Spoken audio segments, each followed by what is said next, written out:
All right, so let's go on with vision. So another theory is that of Herring. So Herring proposed, I should check whether it's a double R or one R, but what he proposed was that you have blue and yellow, and then you have red and green opponent colors. Now, what do I mean by opponent? He says that there's specific uh, cells that are found within the LGN, okay, that are called opponent cells. Now, these opponent cells, if you look at the diagram at the bottom there, they've got a center and a surround. This goes back to Dr. Katek's uh, uh, coding lecture. So, if this is a red center and green surround, what will happen is if you have something that is red in between and surrounding it, you have a green background, it will release the most action potentials. Okay. But if you have something in between red and green, it will give a message of the mesh of the two. If you have red and green together, not that you have a variety of yellows and so on and so forth.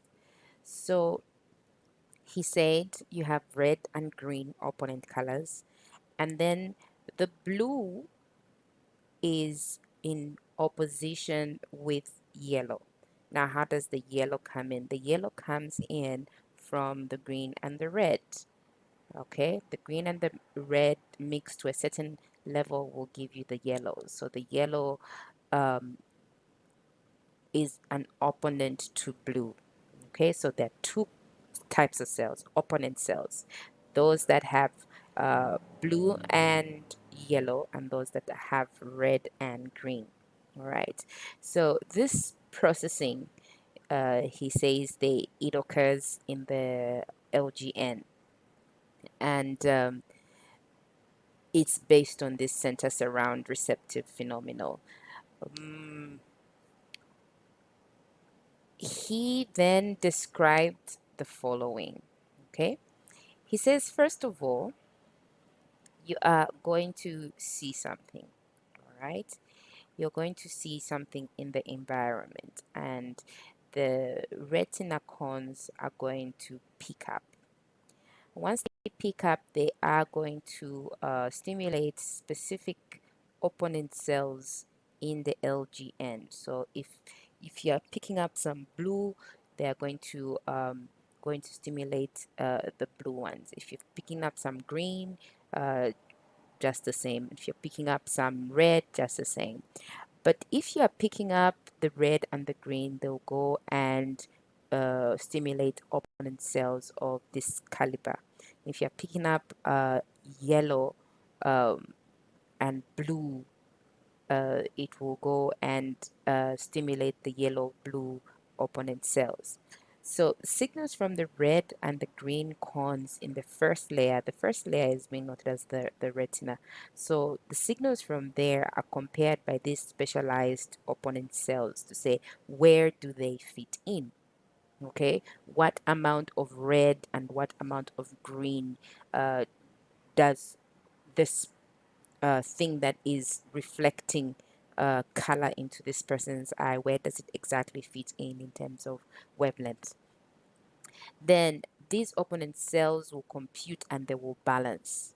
All right, so if there's a little bit of yellow coming from the red green, they'll combine with whatever blue is coming in and give you a balanced and a well computerized and balanced color between the red and the green light coming from a particular part of the visual field. If there's an amount of blue coming in, even the blue, so they will be mixed. But it is just these particular three. So the first layer is all about which cones are going to be stimulated. Second layer is computing and balancing. So other opponent cells then compare signals from blue cones, which I've already said, with the combined signals from red and green, which is yellow. So it's blue, yellow. The yellow is coming in from the combination of red and green.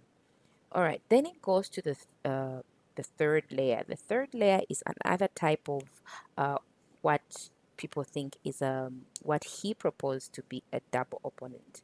We won't go into details of these, but they are found in components known as blobs in V1. Okay, so they do what I can say more balancing.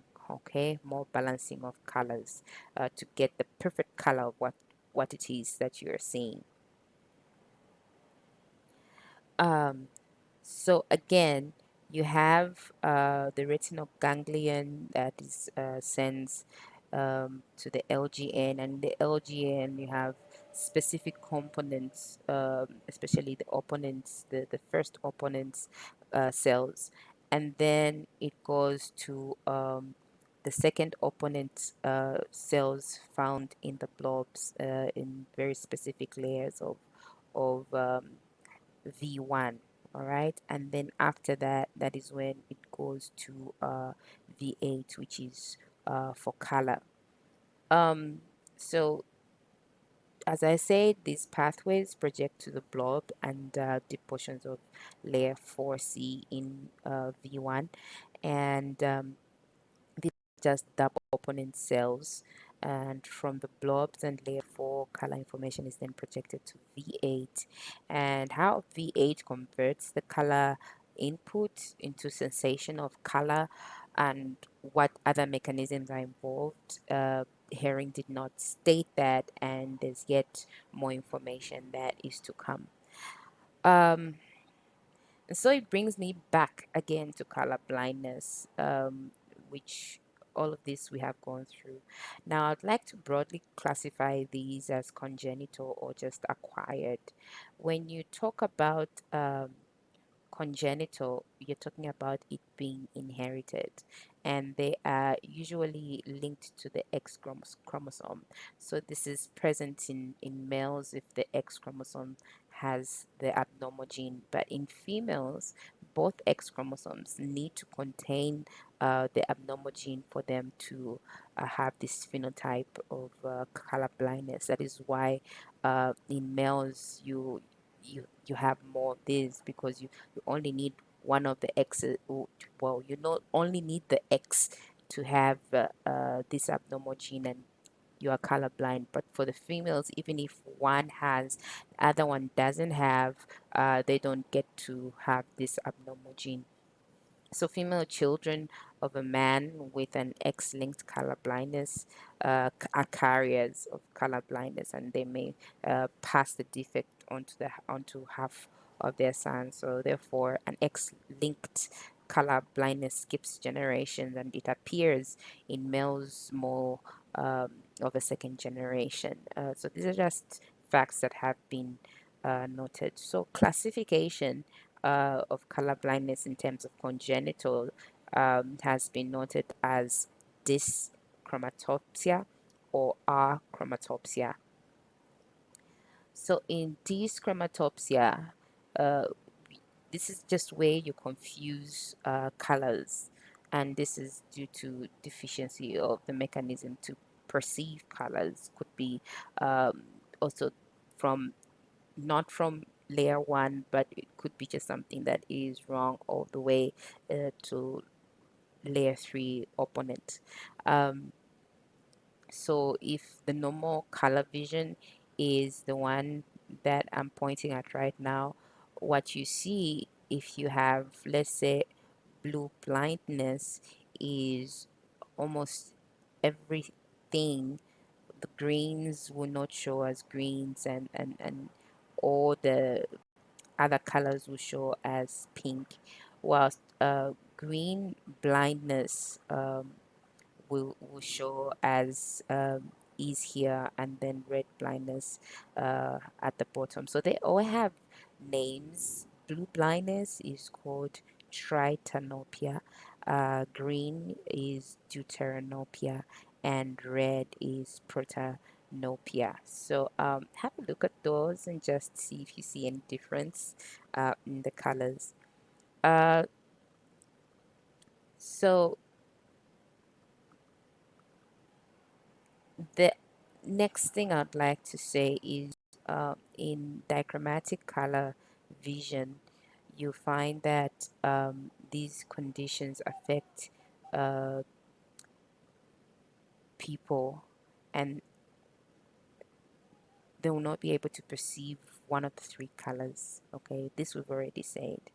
So they are called dichromates, and they're classified as protanopia, uh, complete red color defect, and there's a complete green color defect and a complete blue color defect. So if you see an example there where you have the normal as blue, green, yellow, red, if you've got the red cone defective, um, the extreme component is absolutely not there, and some of the greens will be browns.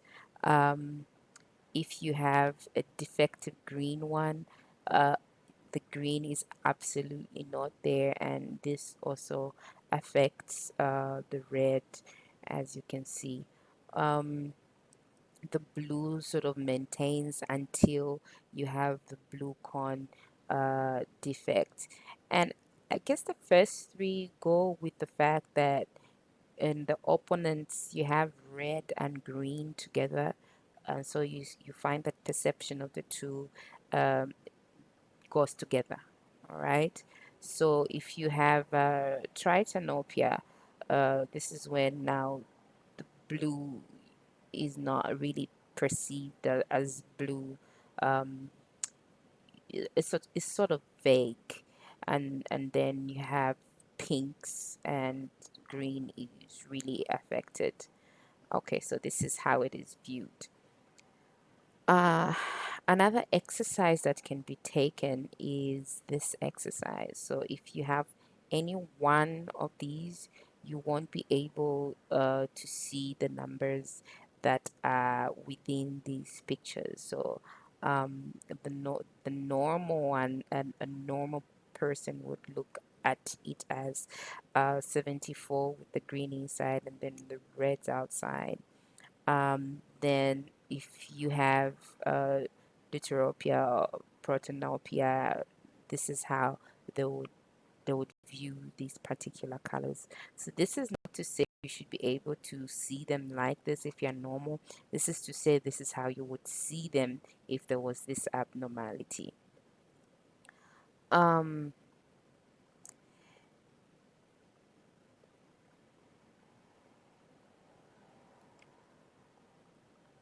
Achromatopsia, okay, so the second variety of congenital color blindness.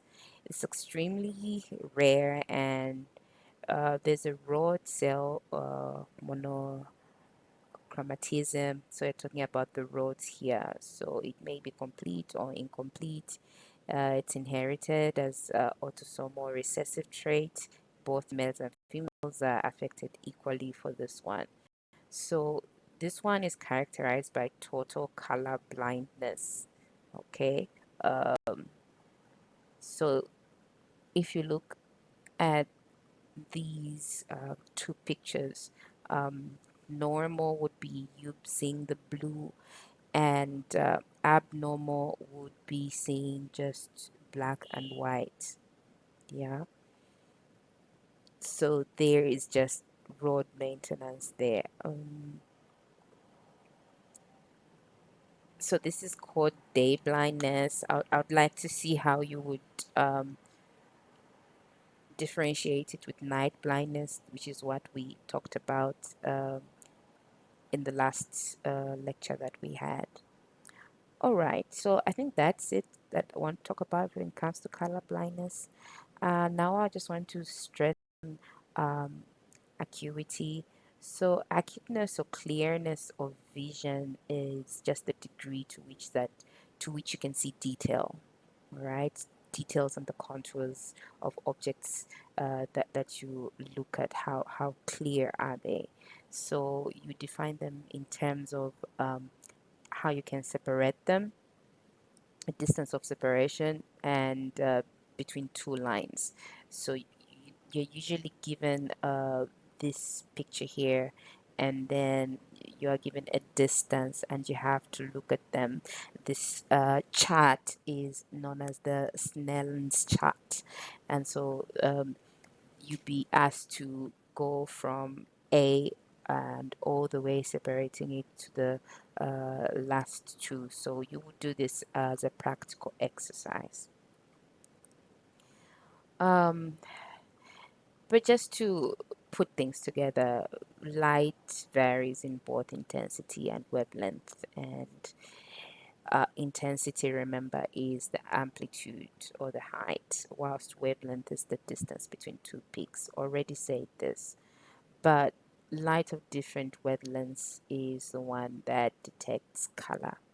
All right, and so everything about what we see is all about what wavelength we are picking it from, what wavelength is being reflected uh, by the object. Because remember, the science of seeing something is the light from the sun will hit something, all right, and then will hit an object, and that object will reflect that particular, okay, it will absorb whatever it is that needs to be absorbed by it, and then it will reflect a light or photons to our eyes, and whatever it will reflect to us, that is what we're going to perceive as its color. So an object has the capacity to absorb what it can, and then what it will reflect is in a particular wavelength, and that is what we call its color. All right, so that ends physiology of color. Um, thank you.